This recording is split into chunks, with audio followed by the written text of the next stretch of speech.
Hello again. Yes, I'm in a different part of the house because I moved upstairs because of my leg or my knee.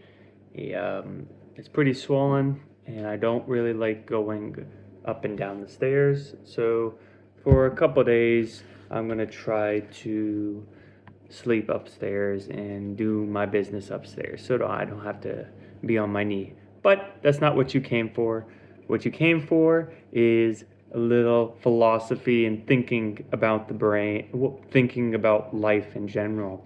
And I was listening to a podcast that had Gabor Mate on as a guest.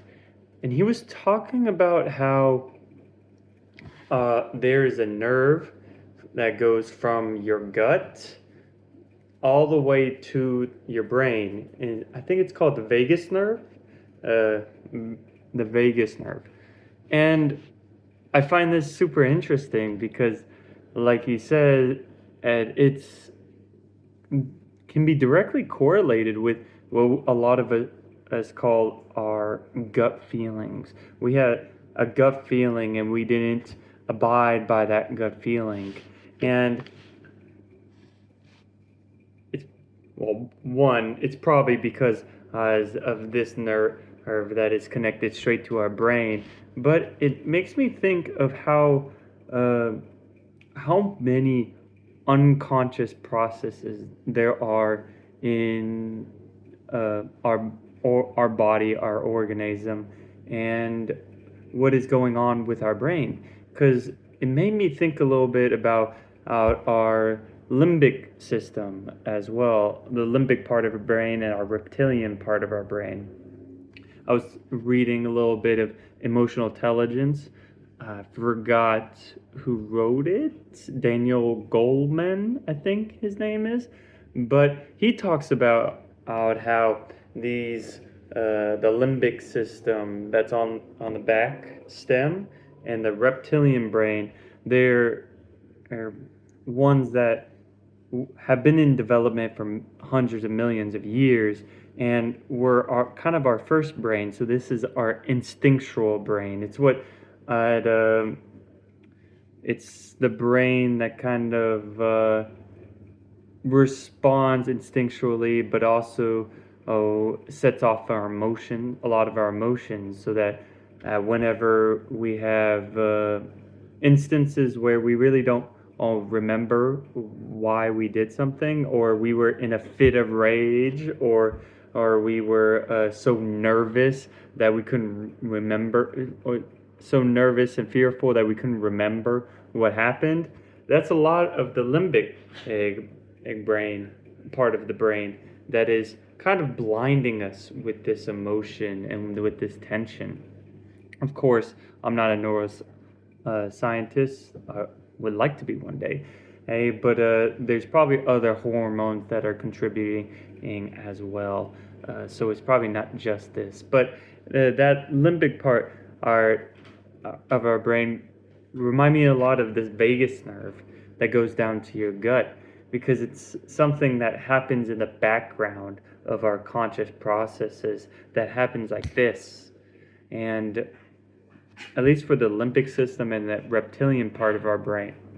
What is that dog doing? Okay. Reptilian part of our brain. It is.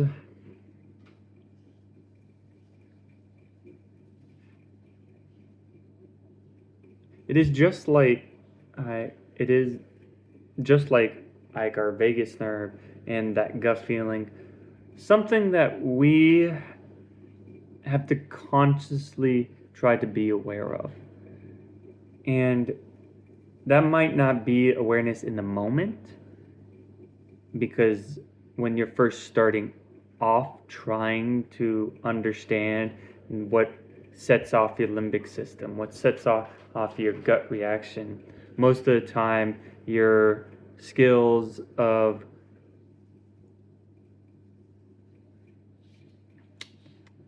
skills of awareness of searching and for are these emotions uh, at the time it happens, your skills aren't sharp enough to be able to notice them or to stop yourself long enough to observe what is happening with your emotions or with that gut feeling, or there's other outside pressures that are pressuring you into acting a certain way.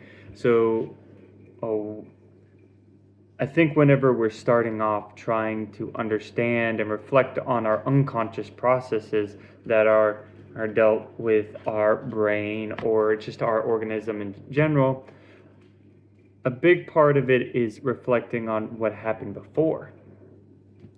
What did you notice when in a day or a year or years ago, or months ago, of what happened in a certain situation? What went on during that situation? Why did you react in a certain way? Hey, what was happening during those times? Asking these questions about yourself helps to better pinpoint and give words to your experiences, words to these emotions and these unconscious processes, so that when it happens again, you have the words, or it's to acknowledge them in the moment.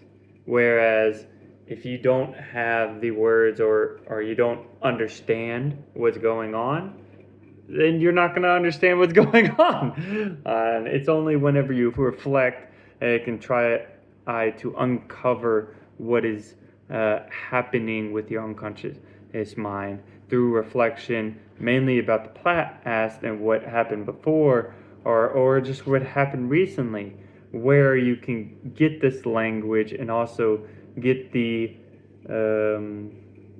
clarification of these unconscious processes.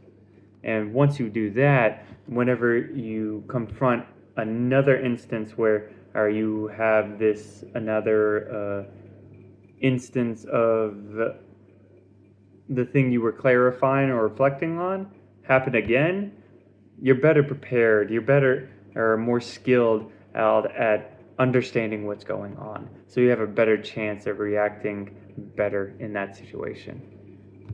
So yeah, that's a little bit of just one of the things I was rumbling around in my mind. But like always, I'll see y'all tomorrow. Bye.